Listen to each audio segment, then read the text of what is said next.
Good afternoon. Scott Ehlers, Fire Chief, Clearwater Fire and Rescue. We are here today to announce the findings of our internal investigation into the actions or inactions of two of our fire medics on a call from February 15th of this year. First and foremost, I would like to apologize to the family for the lack of concern that these two medics displayed on that call. I am truly sorry.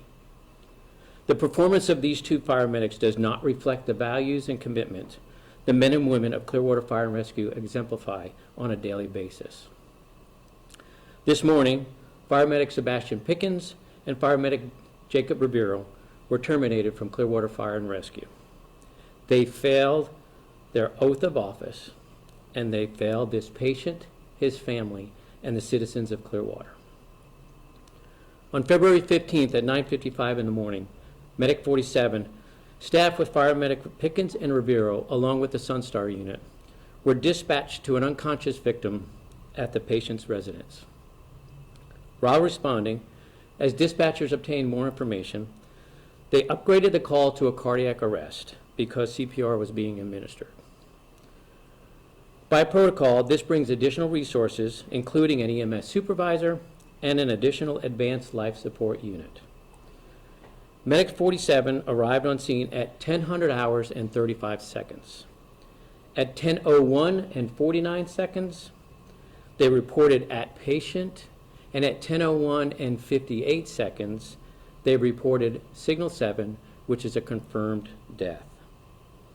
Within that short period of time, they stated that they assessed the patient and determined he was deceased.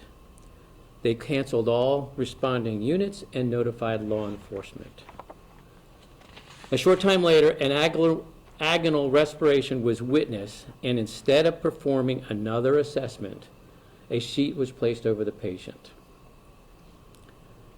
During the investigation, both medics stated they were following the Pinellas County Medical Operations Manual related to deceased or obvious death situations. Their clinical assessment assumed that the agonal respiration the patient took was the same as being apneic. The two are not synonymous.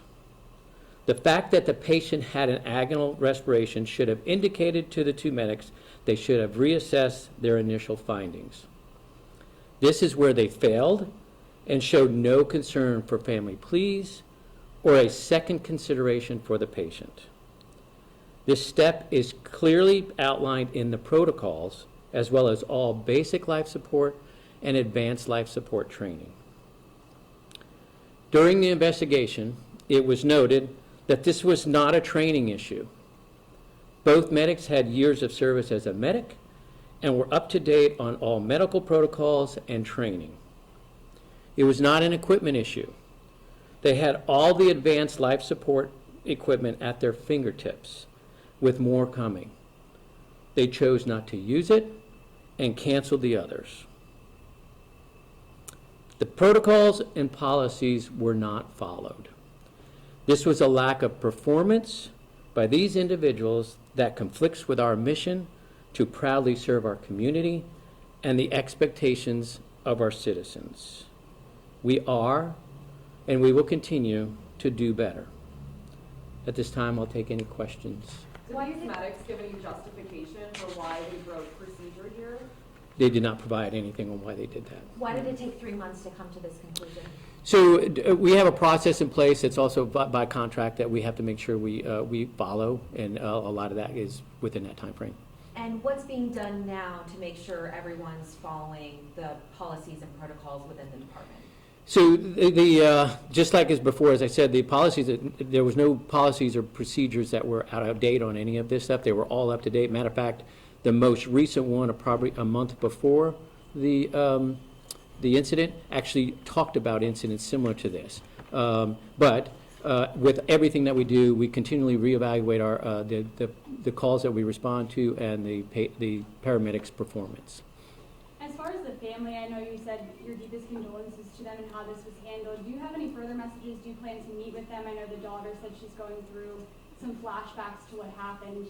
Do you plan to meet with them? I would love to at some point. We had some individuals that met with the, in the very beginning with the patient himself, but understandably, the influx of media and others, we were unable to get hold of them. But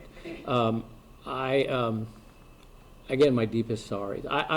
I've been doing this for 45 years. The job of a firefighter is to help people. It's the bottom line. They didn't help anybody. If these two firefighters were up to date on all of their trainings and the latest procedures, how can you ensure this won't happen again? We just like even before that, we ensure that all our supervisors are evaluating our medics as well as all of our firefighters on their performance on a daily basis. Are you planning any kind of new kind of retraining of paramedics to ensure that this kind of procedure won't fall through the cracks? As with any time we have any incident, we want to make sure that all the policies, protocols, and training are where they need to be. The protocols and the policies are from the medical director for Pinellas County, so he continually reevaluates with the norms that are out there across the nation, but also accordingly to what we in the street are doing on a daily basis. Any refresher training or anything like that? For all our regular individuals that are performing at the highest level already, we continue to push the message out that make sure that they have that the policies are followed as per the protocol. Can you walk us through what they should have done in that scenario? Did they even administer CPR, a defibrillator, or should any of that obviously maybe been attempted? So, I mean, it basically comes down to the patient had an agonal respiration. At that point, they should have reevaluated. They have a tremendous amount of advanced life support equipment right there at their fingertips. They should have applied those, put them on an EKG monitor, reassessed the basics, and they missed that. It's as simple as that. They missed the basics that they should have accomplished, and that is at the lowest level of training is a basic life support. Any reason they gave for not doing it? No, sir, I did not. They did not provide any of that. And sir, you mentioned Medic 47 going with them. Is that a third person, and is that person under investigation? I'm sorry, I missed your. I'm sorry. When you were first explaining what happened, I thought I heard you say that Medic 47 went with these two to fire. So Medic 47 was the unit that these two paramedics were on. Along, just like every other EMS call in the county, a Sunstar transport unit is. Unconscious, facing at Municipal Services Building, 100 Rural Avenue South, 2860, Medic 45, Fire Attack Bravo. A Sunstar ambulance transport is also sent with them. That Sunstar unit never made it on scene because they canceled everybody off. Chief, can you talk about the investigation just with their call? Where were they coming from? And after they left the scene, did your investigation show kind of maybe what their movements were? Did they go back to the fire station? Did they go back out on break or anything? My understanding was they responded from the station 47. Right after this call, my understanding is they picked up another call. That's why on the second time going back to this resident, a Largo unit was dispatched. And do these two paramedics normally work together? And if so, are you looking into past calls that they responded to see if protocol was followed on these previous calls? So like with all our medics, we have a quality assurance program that we do it all the time in regards to all the calls that they go. We pulled certain ones out to make sure those are high priority areas. These two have been together for a while. I'm not saying a long time, but they've been together for a while. We have looked at some of their stuff before, but nothing we found that compares to this. Do you know the status of this man? Is he alive? Is he survive? What's the situation with him? No, my understanding of the gentleman, he was released 3 or 4 days after this, and he's been some media has actually had news reports with him. Yeah. When we spoke with the daughter, she essentially said that it's difficult for her to trust first responders ever again. What's your message to them and to maybe others who are seeing this and maybe feeling the same way? That's cuts to the core of my heart. Again, I've been doing this for 45 years.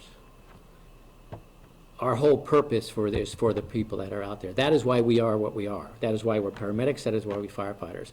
They call us for when they need help. It doesn't matter. And we respond.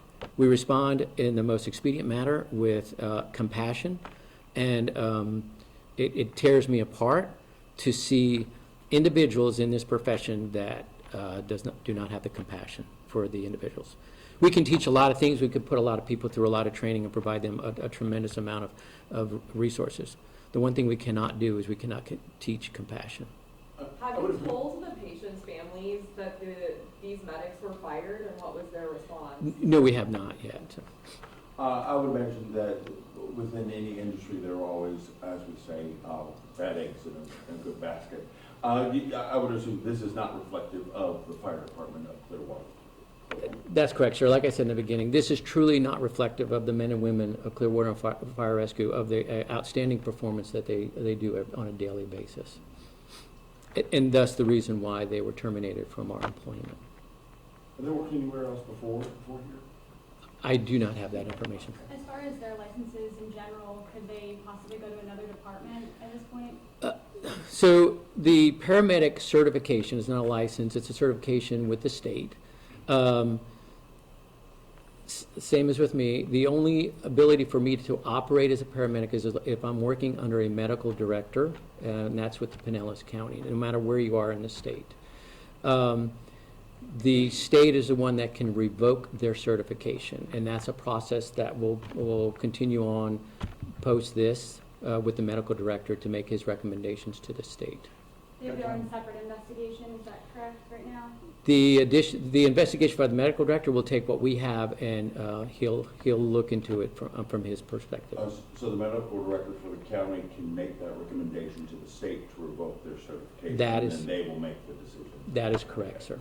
Yes. Got time for one more. Do you know how long they were in the department? Did you miss that? I missed your Do question. you know how long they were with the department? I'll get you that. Yeah. afterwards.